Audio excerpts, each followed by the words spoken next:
It's not about what you know. It's not about your ability to help them. It's not about your customers even liking you, right? They don't need to like you to buy something from you. It's about them. It's always about your customer. What does your customer need? What business problems are they trying to solve? How do you make them sleep better at night? And how do you provide value for them? What moves the ball is having the empathy to spend the time to understand what the customer, the prospect's business problems are and how you can or can't solve them. And it's okay to tell a prospect, you know what? I can't solve that problem for you. I wish I could, but I can't. I'm going to pull out of this. But hey, you got my card. If another business problem comes up, give me a call and I'll come in and talk to you about it. It's one thing to get a medic certification or a challenger certification or even a Sandler certification. But if you come back to the office and you don't use it and you don't implement the methodology in your day-to-day selling, then you're just winging it. You're just showing up and you're winging it, and never wing it. Winging it doesn't work. Winging it is a recipe for disaster in whatever you do.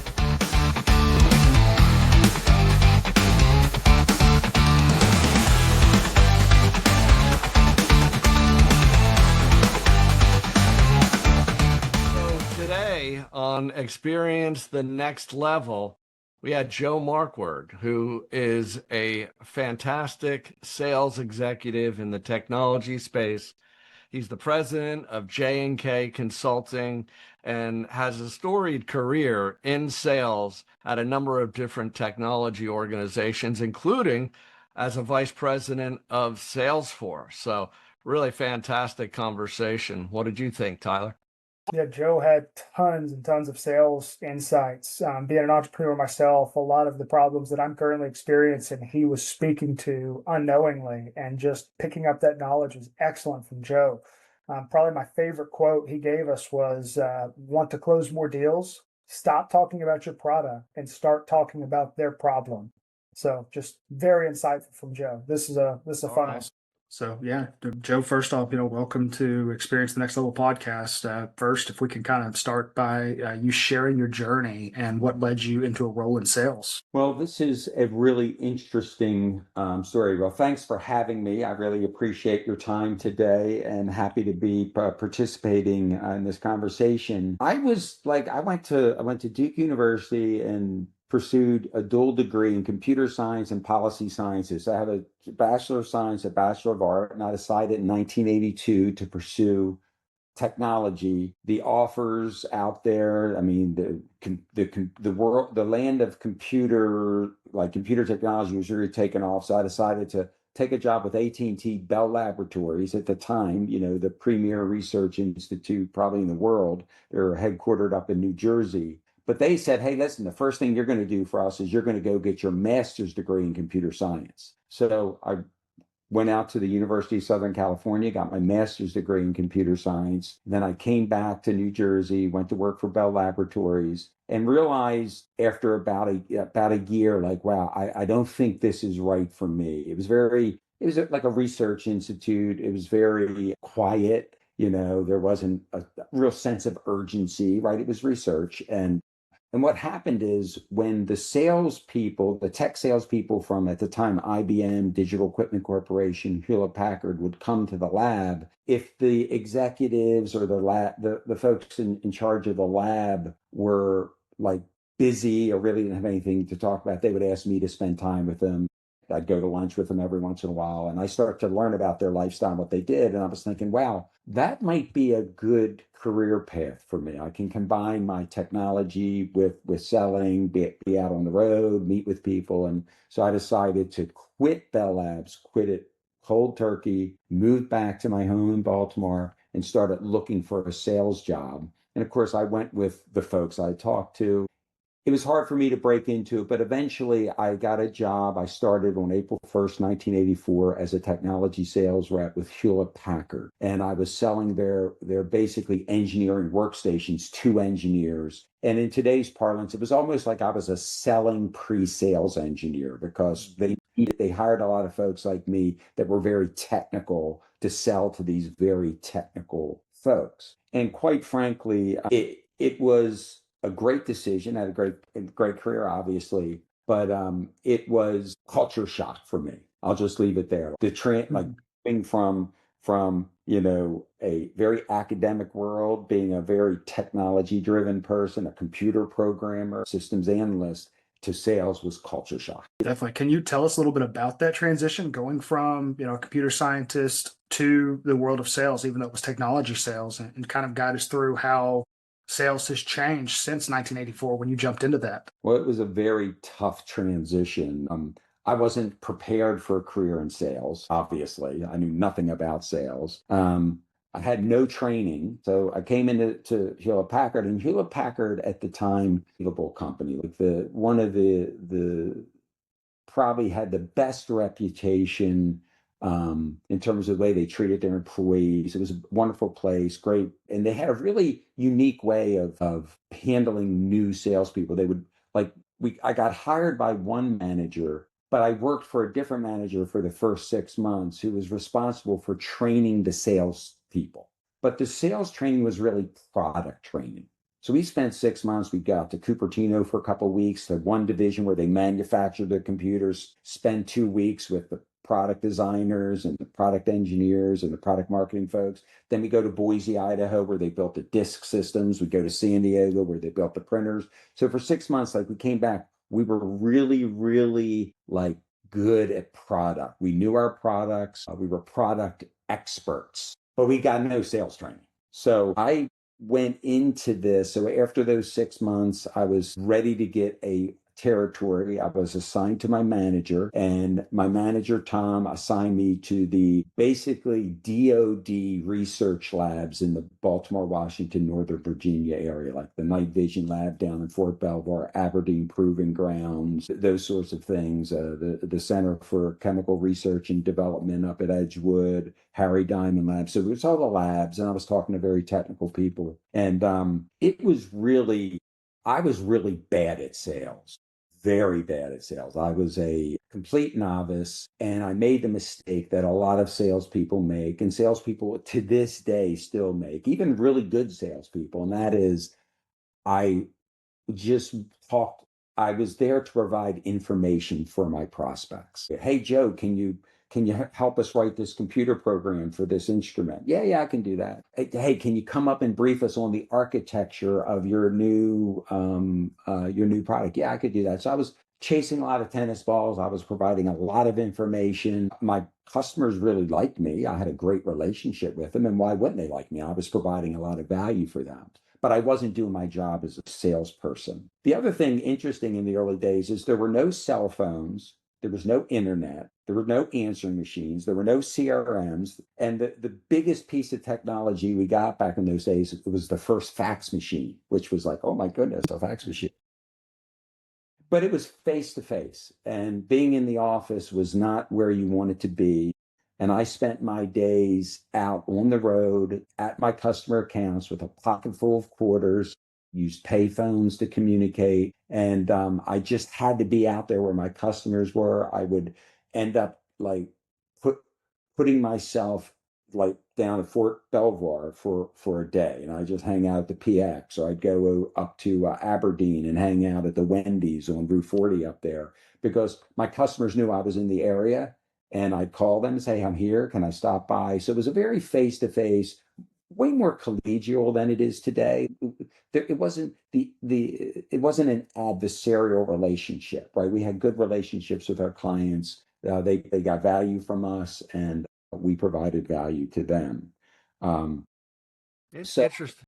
yeah, so it was So when I was hearing you talk, Joe, I was kind of reflecting on your transition from a computer scientist to it sounded like a pre-sales kind of engineer, right? And then into an actual, sales account manager with a series of different accounts that you had to manage. And then you were talking about, some of the early mistakes. You were basically viewed your role in sales as an information provider, right? Instead of maybe as a problem solver. right. And Exactly. I'm like, what clicked where you shifted from, well, I'm just providing information to now solving problems? Well, that is a great question because it was a very specific conversation with one of my old buddies from my old neighborhood in East Baltimore. He sold radio and television advertising. And we were actually coaching a little league team together. Like this was, before I was married and kids. I was 24 years old. And we were sitting at the Little League clubhouse having a beer. And he was asking me how it was going. And I was like, I'm horrible at sales. Like, I am just horrible. I haven't sold anything. I've developed no new opportunities. I think my boss thinks he may have made a mistake. And he said to me, he's like, well, what are you doing? And I started describing this. And he's like, oh my goodness, like no, you don't do that. I'm like, why not? And he goes, because you're the sales guy. No, you should.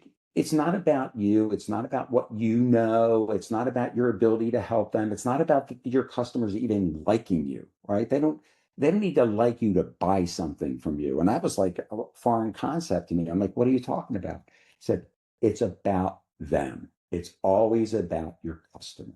What does your customer need? What business problems are they trying to solve? How do you make them sleep better at night? And how do you provide value for them? And he said to me, I tell this story all the time, but I love it. He said, well, let me ask you a question. When they ask you where you went to school, like, what do you tell them? And I'm like, well, I tell them I went to Duke and I got a master's degree from Southern California. And he goes, well, you need to stop doing that.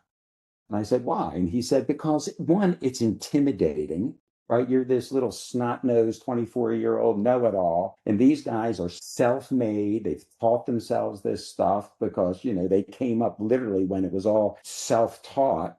And you're coming in, and if I were them, I'd be intimidated. Like I wouldn't want to, like I'd be worried to share with you. And I said, well, what should I tell them? He said, well, first of all, you shouldn't tell them anything if they don't ask, right? Because you're irrelevant, right? They're what's important. And he said, and if they do ask you what school you went to, tell them, give them your high school. And I said, well, high school was really not a great high school. And he said, yeah, but that's even better.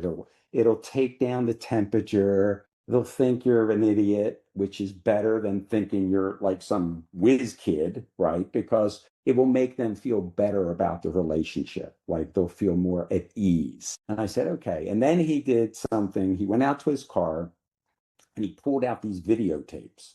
This is back in the VHS videotapes. He's like, watch these videotapes. I'm like, okay. And he goes, yeah, it's a guy doing sales training. Like, and just watch these videotapes and just listen to them. There was like 5 or 6 hours of them. And it'll give you some ideas on how to be better at this. So I go home, I put them in and I start watching these videotapes. And it turns out that the guy on the video is Dave Sandler, the guy who started Sandler Sales. He was doing a training up in Hunt Valley, Maryland, and Brownie had the videotapes from the training. And I watched like Dave Sandler himself do his Sandler Sales. Now, this was back in the early days. Sandler's changed a lot over the years, but this was like sales 101 stuff. And it really changed my perspective on how to sell. And I became a devotee of the Sandler selling methodology. And that was the big shift for me. It was the big shift. It changed because it gave me a methodology. I didn't have a methodology. I didn't have anything. I just was a knucklehead, who thought I was a salesperson. And me and my buddies would literally go into my living room in my house, get a case of beer, and watch those videotapes. And we were all learning because they didn't really do a good job with sales training. Like there's all these different selling methodologies, and they're all like pretty much variations on a theme. Sandler's evolved, tremendously over the years. There's Challenger, there's Medic, there's Miller High, there's tons of them. Spin.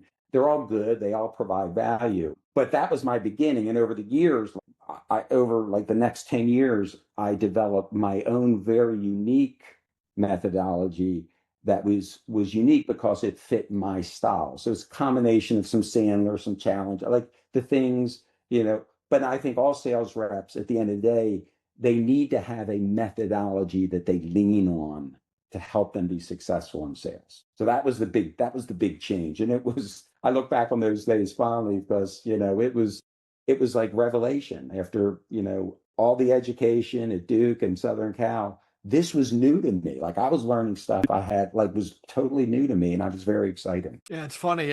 What I was hearing you talk for me, I saw you at more the end portion of your career where you were accomplished sales leader leading a team and of course helping your team generate sales. So that was like, it's funny to think about how you were as kind of the computer scientist who just finds himself in a sales job and then has to kind of learn from the ground up. Well, sales, I always say this about sales. I say I have a PhD in technology sales. I am a technology sales professional. And folks will always say, well, where'd you get your PhD?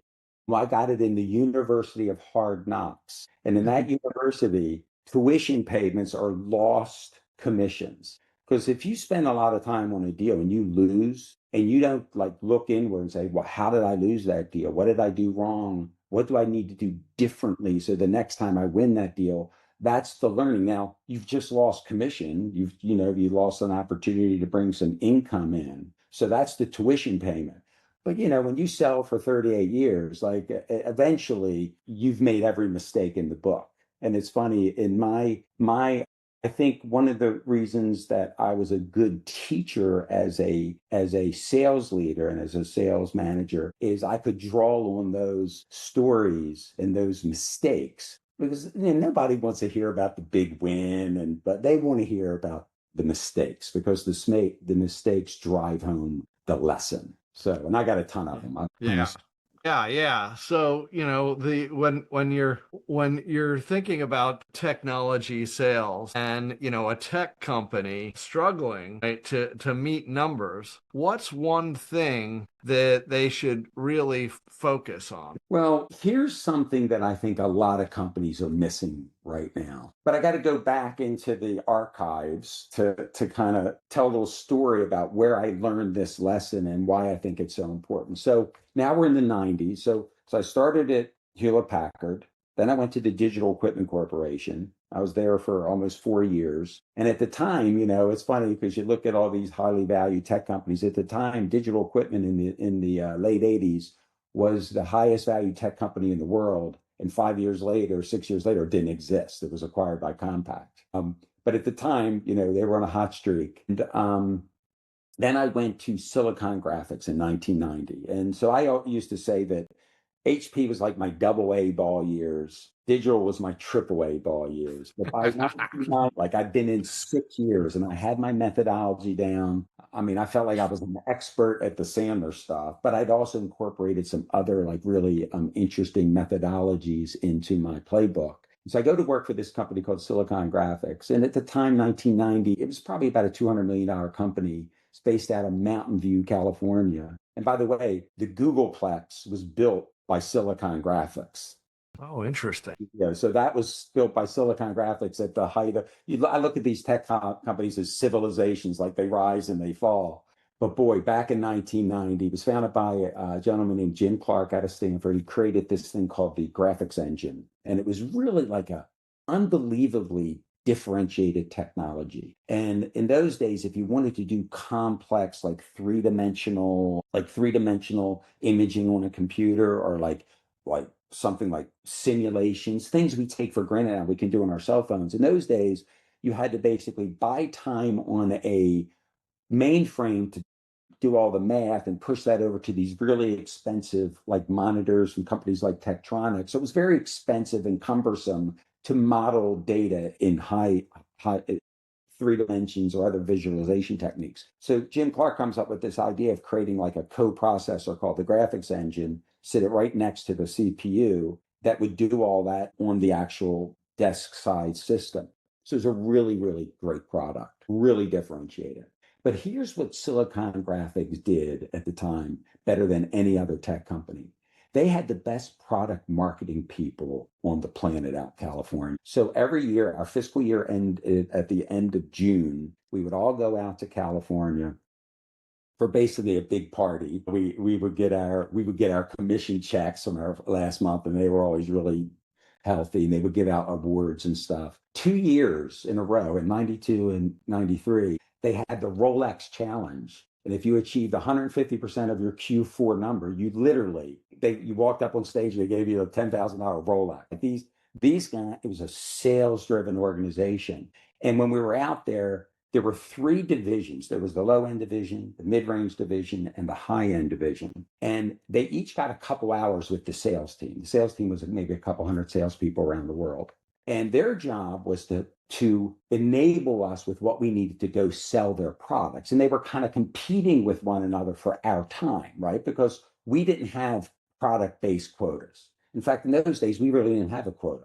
Like the first million, you got paid commission. The second million, you got more commission. The third million, you got even more commission. And it was basically just go out and sell as much as you can and make as much money as you can. And of course, these product divisions were trying to compete for the sales reps to go sell their products. And they would have these 2-hour sessions where by the time you got out of there, you knew everything you needed to know about the product. You had a unbelievable profile of an ideal prospect. You knew exactly who needed this. There was tons of competitive information that was given to us on what IBM, Digital, HP was doing, Sun, like what their product offerings were. They provided the pre-sales team with demos and all this great information. So when we got back to our offices, we didn't have to spend a lot of time with trial and error trying to figure out like who can use this. We knew exactly who we needed to go find to sell this stuff to.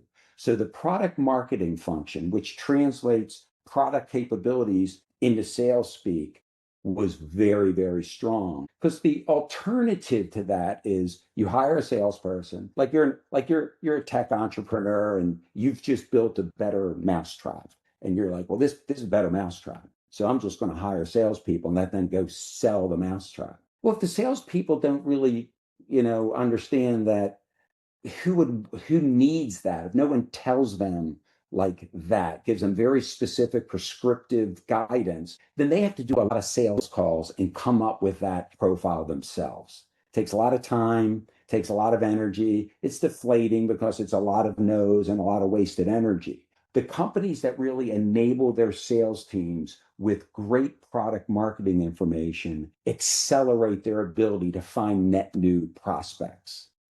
So that is, for me right now, when I look at a lot of companies, I advise companies, that's something that I'm always talking to them about, is like really build a strong product marketing function to accelerate sales. And I think a lot of companies want to spend a ton of money on sales. They want to spend a ton of money on marketing, field-based marketing, like the customer-facing marketing, but they're not spending enough on product marketing, because the product marketing people also need to go out and let's say the product manager says, hey, we want to add this new feature. Okay, well, does anybody really need that new feature? And so the product marketing team needs to go out, survey the field, say, yeah, let's build that because there's a market for it and we can upsell our products. If not, they're just developing stuff and like, hey, salespeople go out and sell it. Well, it may be a hit, it may not be a hit, but the salespeople are going to spend a lot of cycles trying to figure that out for themselves. And that's wasted energy, because let's say you have 100 salespeople and they're all trying to figure it out on their own. And let's say it takes half of their time over the course of a year to figure it out. Well, that's 100 people. That's like 50 people not selling for an entire 6 months, or 100 for a year, right? Because it's half their time. Product marketing, invest in it. Make sure it's great. Make sure it enables your sales teams. Great. Joe, so you kind of started in the 80s, transitioned into the sales career. So then these come along, you've got the dot-com boom, and then 2000s, you've got rise of smartphones. So you've got everything in your pocket. Instead of watching VHS tapes to learn sales, you can just pull up a YouTube video. How were those transitions through getting those major technologies on sales? Was a hard transition going to using things online to having something in your pocket, or did that make your job much easier?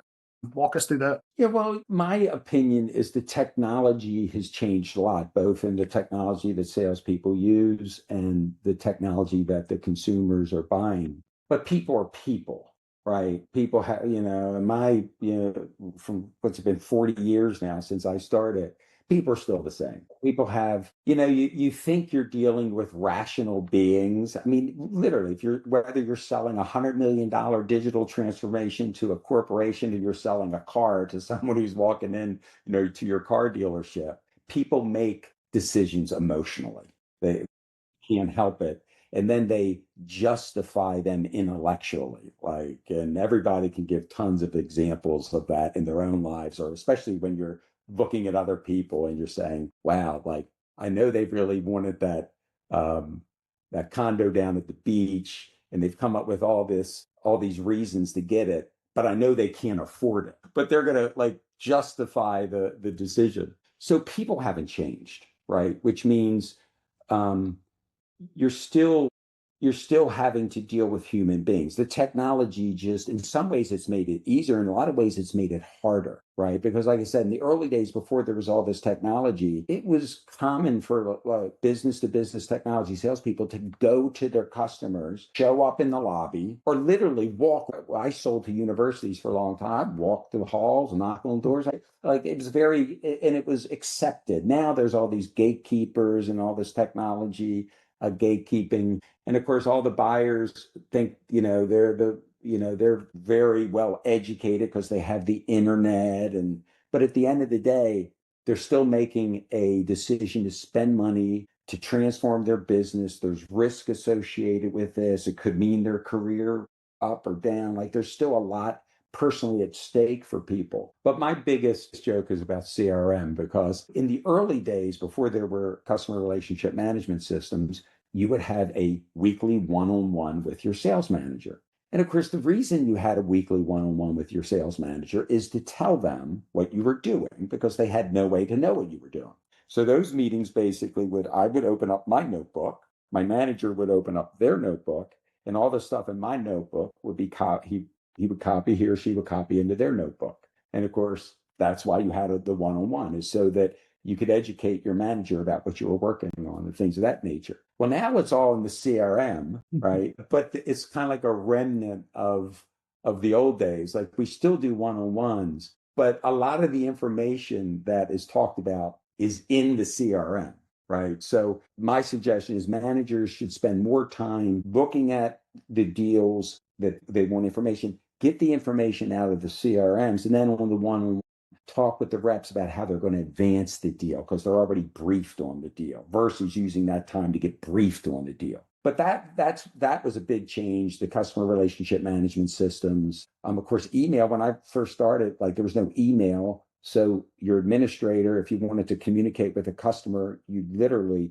handwrite something. Your administrator might type it up on a typewriter and put it in an envelope and mail it to the person. And if you needed to get an order at the end of the month, you literally would go sit outside the procurement office and wait for them to physically hand you the order, then run it back to your office and get it processed. So it was, there was way more hands-on. Of course, the technology's changed that. Now it's created this digital wall between the buyer and the seller that the buyer can hide behind, but also the sellers can, the salespeople can it kind of is a built-in excuse sometimes when maybe they're not getting enough sales calls or they're not engaged. So they have to be more creative about how to meet people and to engage with their prospects. Yeah, it seems like that despite the advancements of technologies, in a way, well, there's absolutely less face-to-face interaction between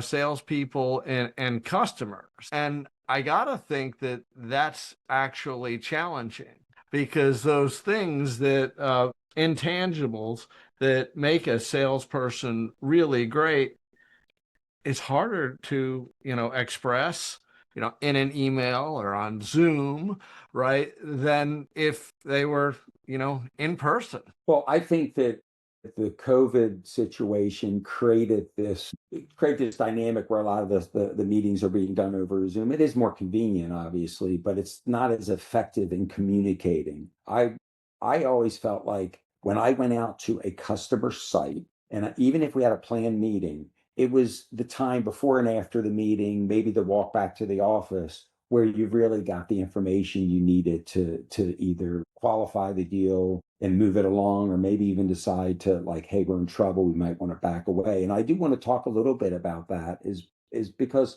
the one thing that hasn't changed in sales is what makes a good salesperson better, what makes a better salesperson best. And that is their ability to do discovery and qualification, right? Because folks will ask me in the years, and I've managed many, many salespeople, hired tons of managers, what is the characteristics of the best, most successful salespeople? And I'll say they're unbelievably good at discovery and qualification, because that is the guardian of your time. The biggest mistake salespeople make is investing too much time and energy on deals they will never win, they can't win.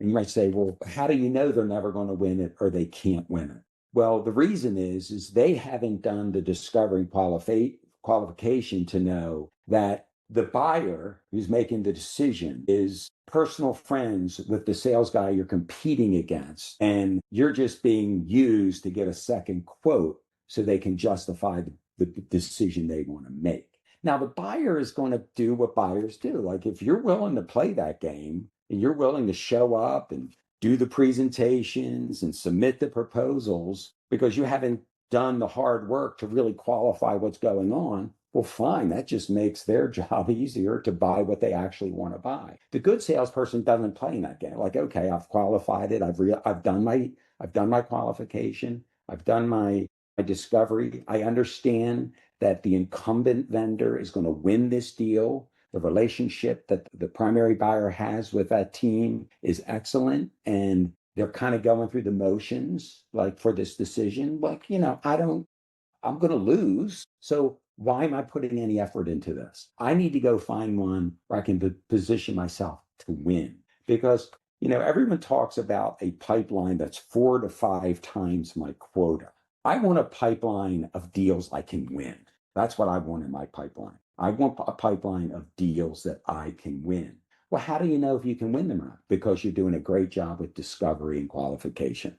Because if you're doing a great job with discovery and qualification, you can disqualify the deals that you really have a low probability of winning and spend more time on the deals you have a much higher probability of winning. Like the marketing people will put together these really sophisticated slide decks with 40 slides, intro slide decks, and we'll have a picture of the building. And nobody cares about the building that you're in, but for some reason there's a picture of the building. Then the next slide has, the pictures of the team, and then the next slide has the logo slide. And by the time you go through those 40 intro slides, the meeting's over. You haven't asked one question, and they're like, well, thanks for showing up. Maybe you get a follow-up meeting. No, that is a recipe for failure. You go in, you got a five slides, title, who we are, what we do, differentiation, couple success stories, and then you're immediately into discovery. And whatever time you have, you're trying to figure out what is the business problem that customer's trying to solve. And then the first thing is, do we have product fit? Like, is there product fit? Because that's the first thing you have to determine. Like, they got this problem, they got a business problem, they got a technology problem. Can we address that problem? And if we can, then you move on to the other discovery and other qualifiers. But a lot, that's hard to do that. I mean, it's hard because you're wrestling with the customer for like control of the dialogue and control. But good salespeople know how to do it. They know how to move into discovery. They keep the discovery relevant to the prospect, right? They keep the discovery about the prospect's business problems. And prospects are happy to share their business problems if you just let them talk to you, versus what I was doing in my early days, just showing up and throwing up and just pushing product brochures and just talking about my product all the time. That's a recipe for failure. Joe, how do you see AI? And of course, you're at the end of your career now, but from what you've seen with AI, how do you think that's going to change the sales game in the next 5 to 10 years? Well, based on my limited, I'm not an AI expert by any stretch of the imagination. And I do think there's a role for AI. Like the CRMs are kind of like integrating AI into the CRMs to kind of be like a personal assistant for the salesperson, reminding them, hey, you haven't followed up on this. You need to send this email. I wrote it for you. You can push this out. This deal's been sitting in the same stage for 2 months. I suggest that you do that. That's all great, right? It's a productivity enhancer. But as long as people are involved in the process, it's going to be hard for AI bot to replace a human being if there's another human being involved in the decision. I just think it goes against human nature. I do think AI is making people lazier. I teach a sales class at Loyola, and I can tell when the reps use AI. I mean, when the students use AI to answer questions. I mean, you can just, and now you can see, you'll get information coming from folks. You can tell it was generated from AI, and you don't know, like, did they use AI to kind of make what they did better, or did they just do a query and they're just pushing stuff that Rock came up with? So it's kind of, right now it's the Wild West, but I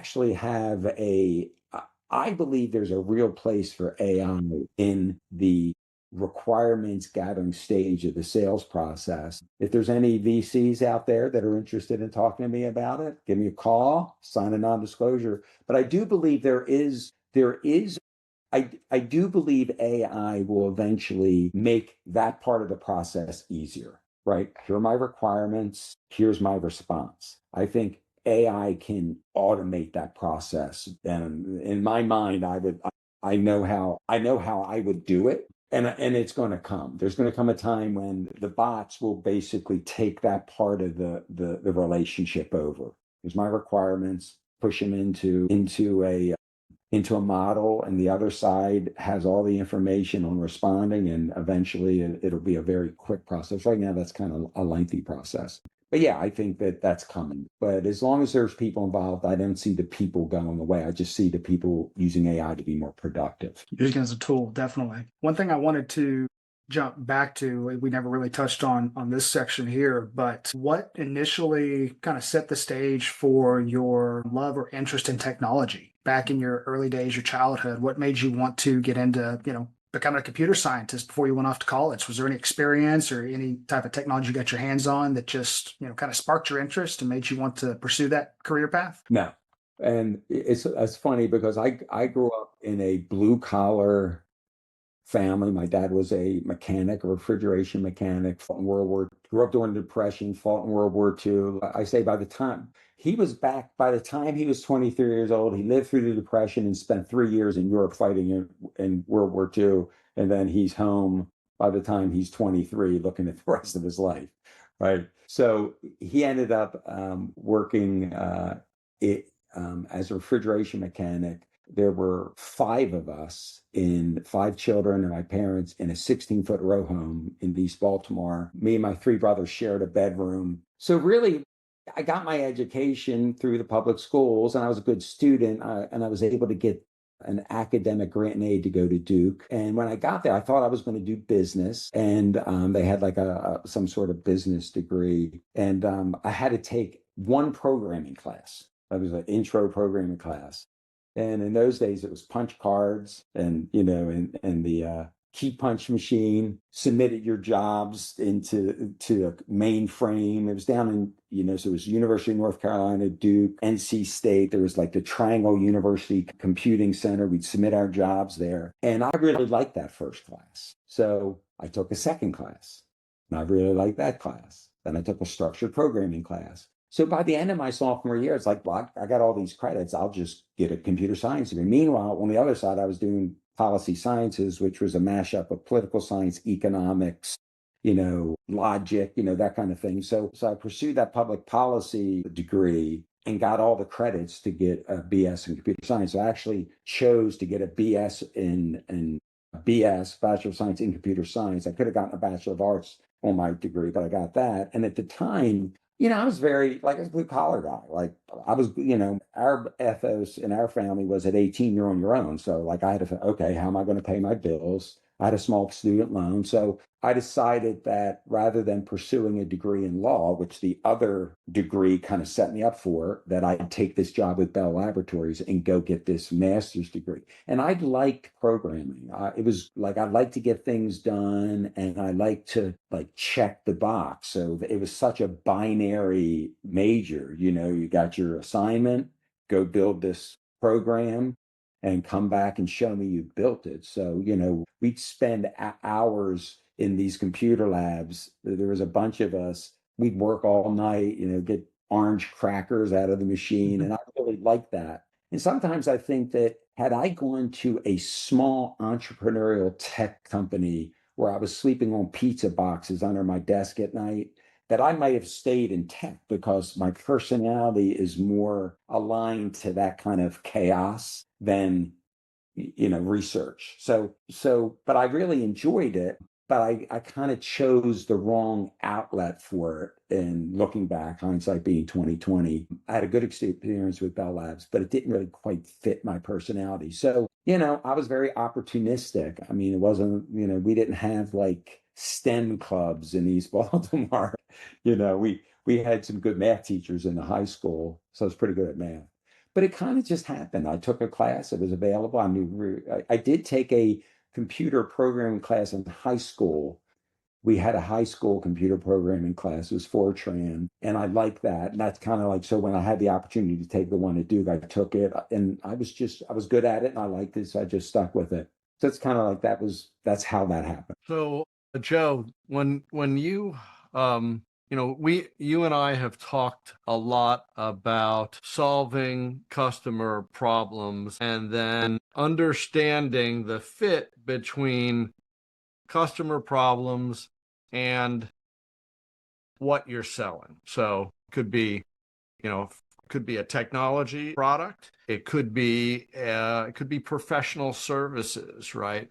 Around, some concept in technology. Like I know you'd done a lot of work with Salesforce, right? And there's a huge product suite that they have, and then there's tons of professional services that they do around that product suite. So, talk to me about how you kind of connect those problems that the customer solves to like product or services. Well, it all goes back to discovering qualification. So at the end of the day, whether you're selling, in the old days, we sold hardware, right? That was, in the old days, I sold hardware, and you would sell like I sold to the banks in Baltimore. And at the time, the banks were heavily dependent on IBM. Like IBM had a stranglehold on the banking industry. They had these gigantic mainframe computers,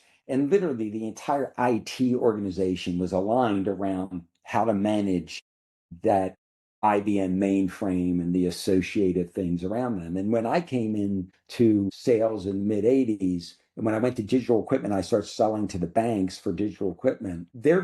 It wasn't a technology problem. Like the mainframe did what they needed the mainframe to do. Basically, their back office work, their applications. The mainframe was fine. It did everything they needed to do, but it was very, very expensive.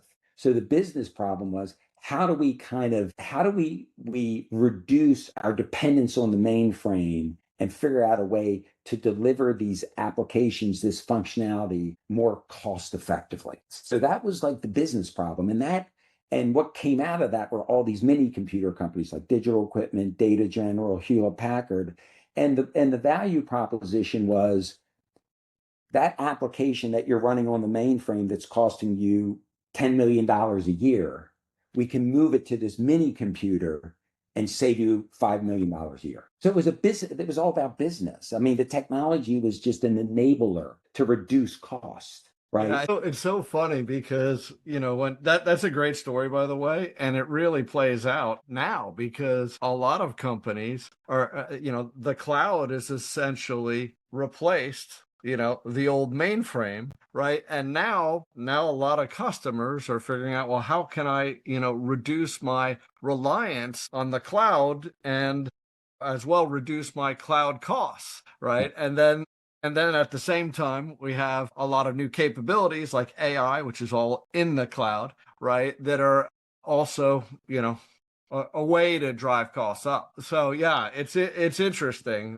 I do see a lot of similarities between what's, transpired in the past and what's, transpiring now. Well, the thing is, that's why discovery is so important, because when a salesperson shows up in front of a new prospect, their job is to figure out what that prospect's business problem is. Because it's not really about technology. Technology is a means to an end. The question is, what is their business problem? What do they perceive is either costing them customers, driving their expenses up, keeping them from fulfilling their mission? That's obvious. That's a big one in the federal government. Like, hey, we have this mission. What's holding us back from actually delivering this mission to either to citizens or to the military or whatever? And the salespeople that focus on that problem, whatever it is. And I have a rubric for doing discovery that's very basic. But at the end of the day, it's like everybody's already got solution to these problems. They're doing it somehow. But the question is, can you bring a solution in that solves the business problem for them with the right value proposition, right? So if I came in and said, yeah, I can solve that business problem for you, and it's going to cost you $100 million. And you're going to say, why would I mean, yeah, it solves my problem, but why would I pay $100 million to solve a problem that's only costing my company $2 million, right? So you got to focus on the actual use case, then of course, what's the value to the organization? What would you be willing to spend to solve the problem? Where's it taking cost out of other parts of the organization? So at the end of the day, it's really a business conversation. And then when you've done the discovery, you understand all the requirements, you believe that you can provide the solution at the right with the right value, and you can meet, the other requirements, then you go in and propose your solution based on your knowledge of their requirements and what business problem they're solving.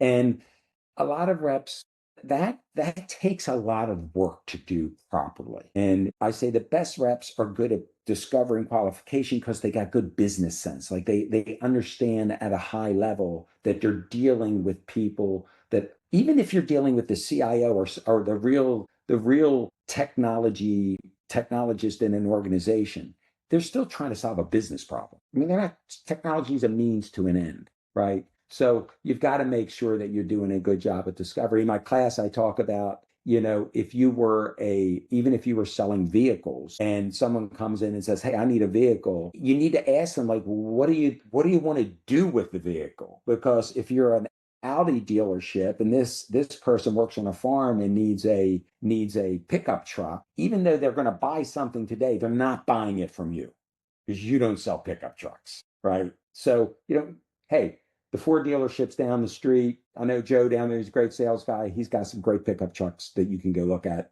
We don't sell pickup trucks, right? Because his business problem, he needs a bit. So it's all about the business problem. Like what do they need?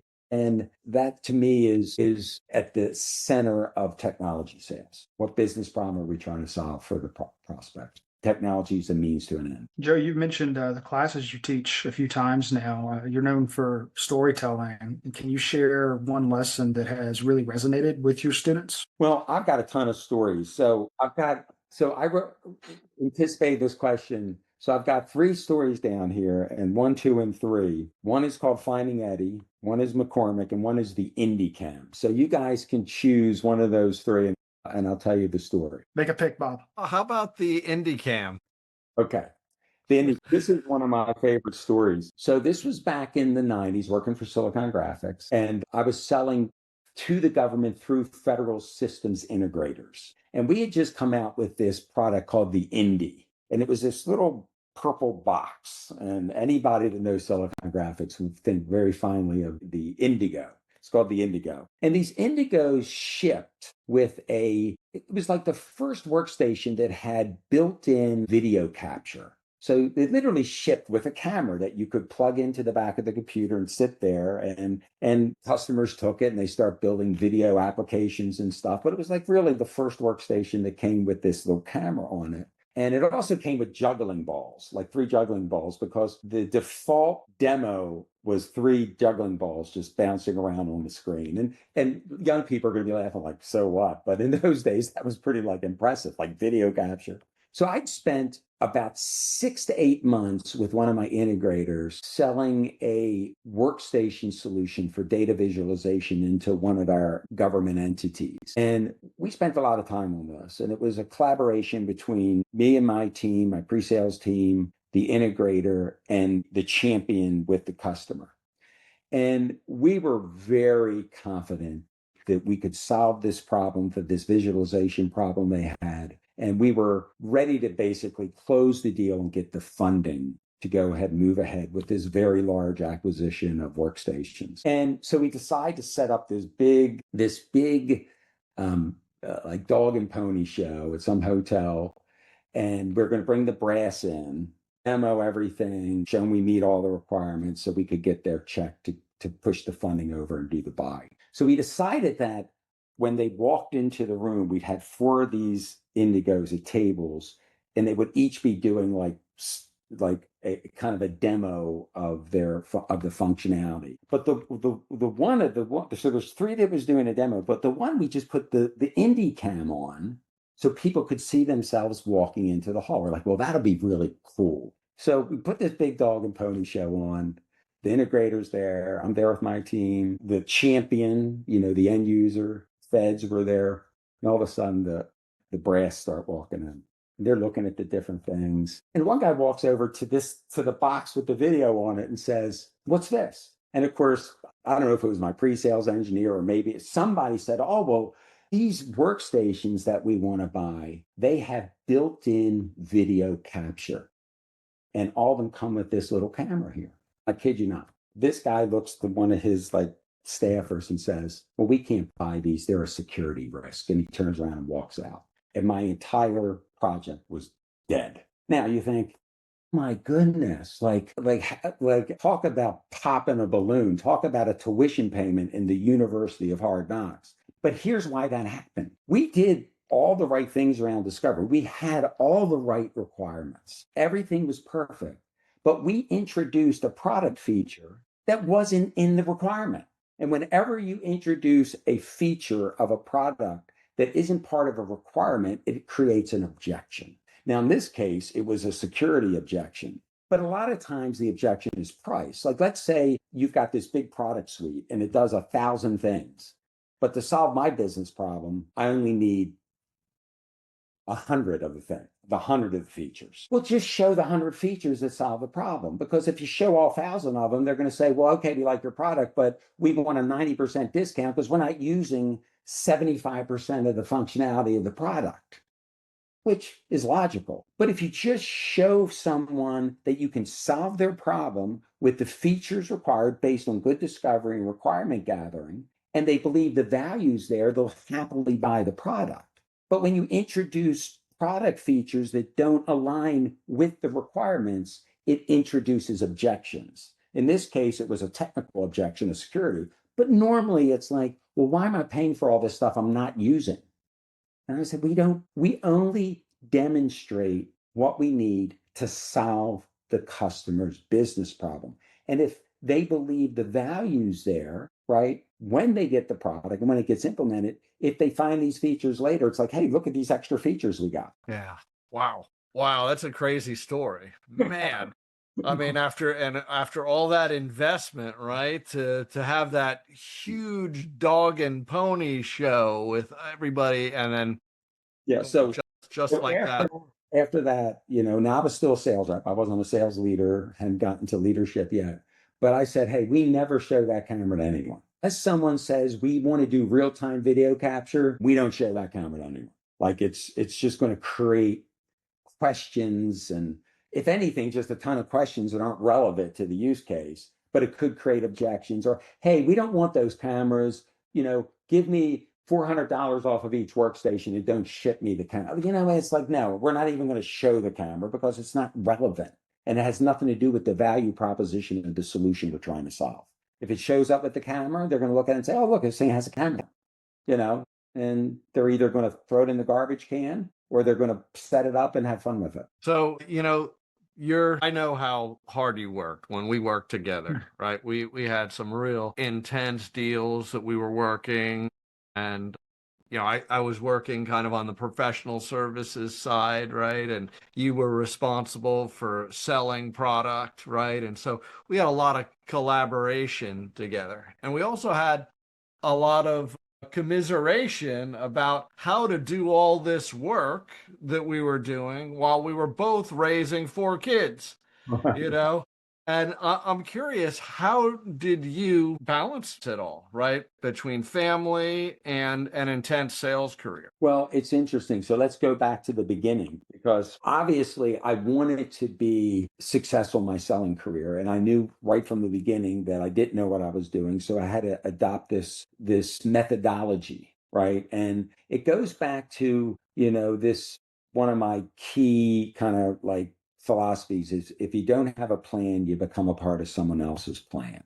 And that's kind of what drove me to really hone in on my methodology and the way I sold, and to get really good at discovery and qualification. Because if I could really become an expert in sales using my methodology and becoming an expert in discovery and qualification, I would be spending more time on deals I could close and less time on deals that I would never close, which means I wouldn't have to work 50, 60, 70 hours a week. And my goal was to work a normal day, 8:30 to 5, and to be able to get home, spend time with my children, spend time with my family. And I coached them in every possible. And sales is a flexible career, obviously. Good sales managers let their salespeople run, especially if they're making their numbers and stuff. They don't micromanage them. And I was fortunate that I was, delivered, and because I delivered, no one was ever like checking my time card. I never punched a time card.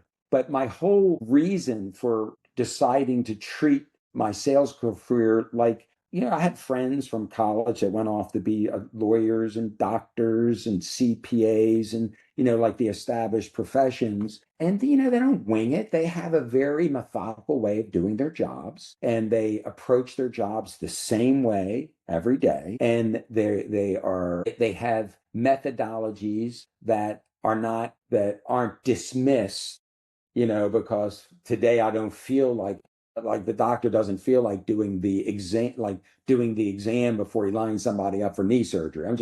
I'll meet you and we'll figure it out when we get into the operating room. No, that's not how professionals operate.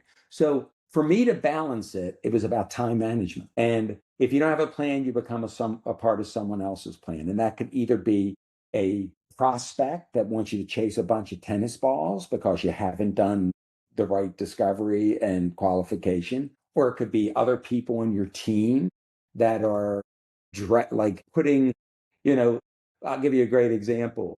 Whenever there was a collections problem, they would want to call the sales guy and say, hey, we have a collections problem with your customer. And after a while, I realized the collection people were just like being lazy, and they weren't like, we'll let the sales guy go chase it. So, but whenever somebody would ask me to do something like that, I would say to them, well, okay, for me to do that, and I would ask for all this information. Like, give me all the letters you sent to them, just give them a bunch of homework. And what I found is those people never would call me back and ask me to do collections, because it was like that was the path of least resistance for them. And when I actually would push back and say, hey, for me to do this, I need more information, it's like, okay, well, that's no longer the path of least resistance. We'll find another way to get the job done. But that's how I was able to do it. It's a very flexible career. That's why I loved it. As long as I was making my numbers, I didn't get a lot of micromanagement. And I think that's one of the big problems that this generation of sales leaders have, is they just believe that if the numbers aren't coming in, it's because the sales reps aren't working hard enough, and they're not making enough sales calls, and they're not doing enough. They'll put these arbitrary, like, you got to do 10 sales calls a week, and you've got to pipe, $100,000 a week.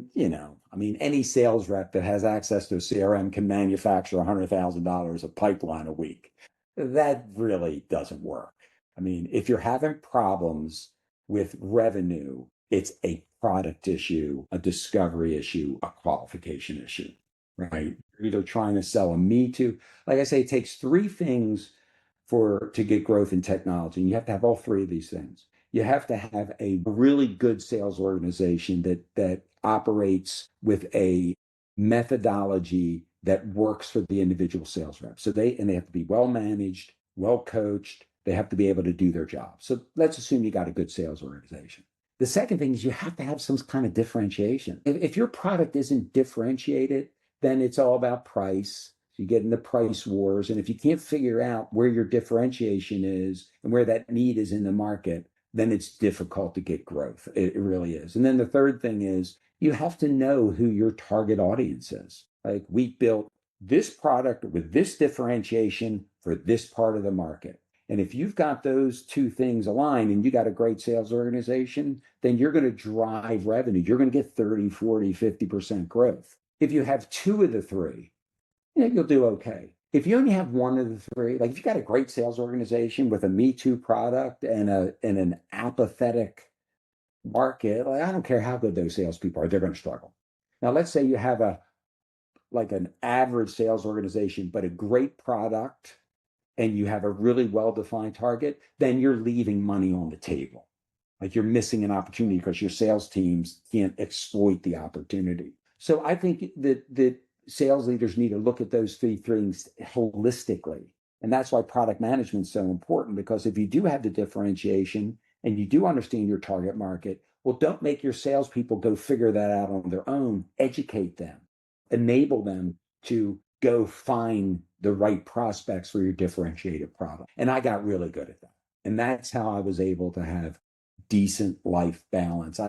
I never accepted the fact that if I just worked harder, I always wanted to work smarter and become better at what I was doing. I'm a better, more professional seller. Yeah, really well said, Joe.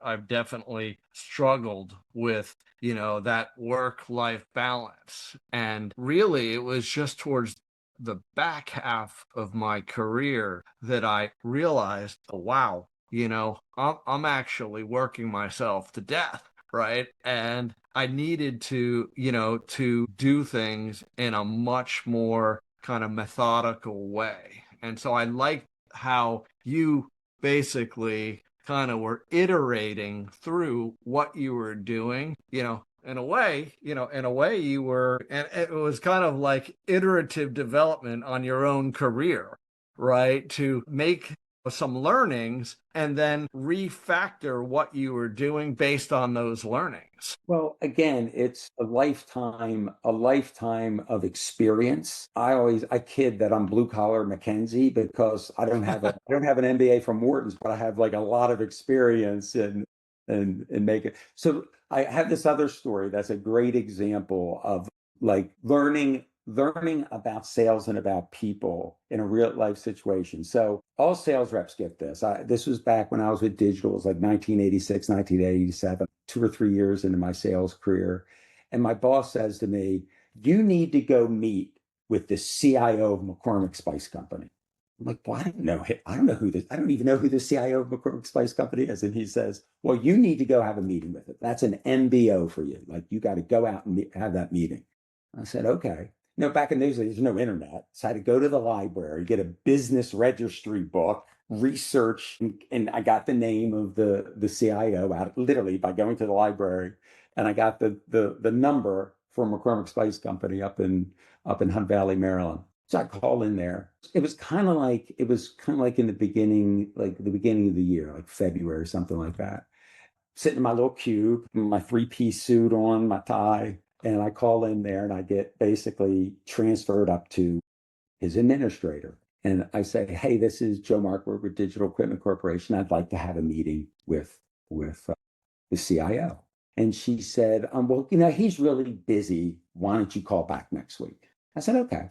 So I called back the next week. She picked up the phone. I asked the question. She said, well, he's still really busy. Can you call back next week? So I said, yeah, I'll call back next week. So I called back the next week. So I got in the habit of every Tuesday morning, like between 9 and 10, of calling. The woman was named Marge. I got to know her. Her name is Marge. And after about 4 or 5 months, like, we would have long conversations about her grandkids. But she kept saying, like, yeah, he's still busy, Joe. Like, he's really busy. And so we're getting into the fall, and I call, and she says, before I could say anything, she says, he wants to meet with you. I said, what? She goes, yeah, he wants to meet with you. And I said, well, that's fantastic. And she said, can you come in here Thursday afternoon at 2 o'clock? And I immediately said, no, I'm busy at Thursday at 2 o'clock. And the guy sitting next to the gym after the class, like, well, why did you say that? And I said, well, if they were just trying to get me off their get me off their ass, this was their way of this was the CIO telling the administrator, okay, I'll have a meeting with the guy so he stops calling you. So I figured that if I said no to that, they would say, you either come in on Thursday or don't come. Right. So I wanted to, that was a qualifier. I was qualifying whether or not they really wanted a meeting with me. So I said, well, I can come in the next Tuesday, the same time that I call you, 10 o'clock. And she says, okay, we'll do it Tuesday. So I'm like, okay, well, he really wants to at least have a meeting with me.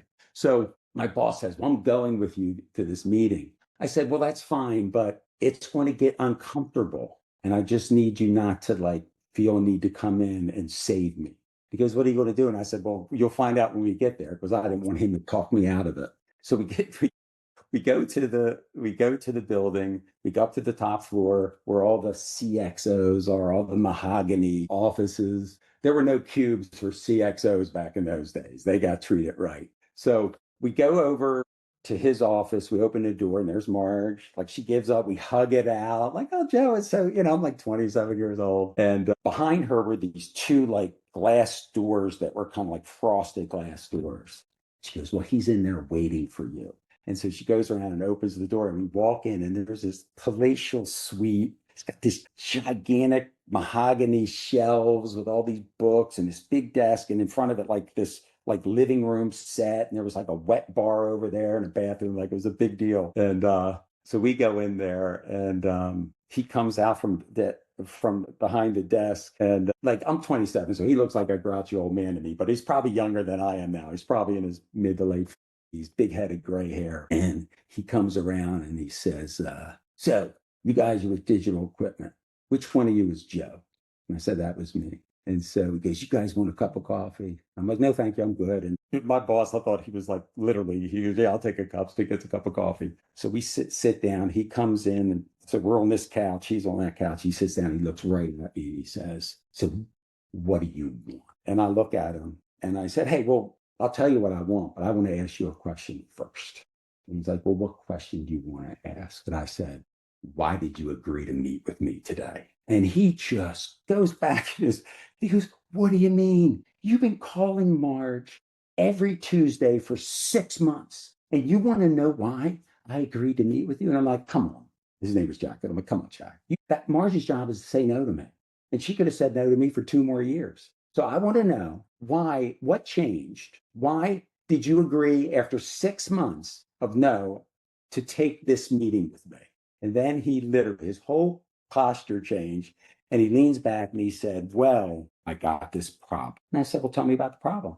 And he proceeds to tell me that the mainframe was costing him so much, the board of directors had told him he's got to lower his cost. And he was looking through Computer World magazine. Remember back in the day, Computer World? Yeah. They got an article about digital equipment basically using their mini computers to take applications off the mainframes. And when he read that article, he said to Marge, hey, next time that digital guy calls in, tell him I want to meet with him. To me, that story is the key to life in sales. No one agrees to meet with you for no reason, right? It's not like they have tons of time and they're just going to meet with salespeople because they got nothing better to do. So right from after that experience, every time I would meet with someone, anyone, I would say, before we start, why am I here? Why did you agree to meet with me today? So that we could get so I wouldn't have to show up with a 40-page, deck and just let's get to the heart of it. Why am I here? What do you need from me? What do you want to talk about? And I remember telling someone, I can't remember the exact company, closed this big deal. And I said, I never did one presentation except for the quote. And because we spent the entire time lining up requirements, but I never did the corporate deck, I never brought a manager in to meet with them.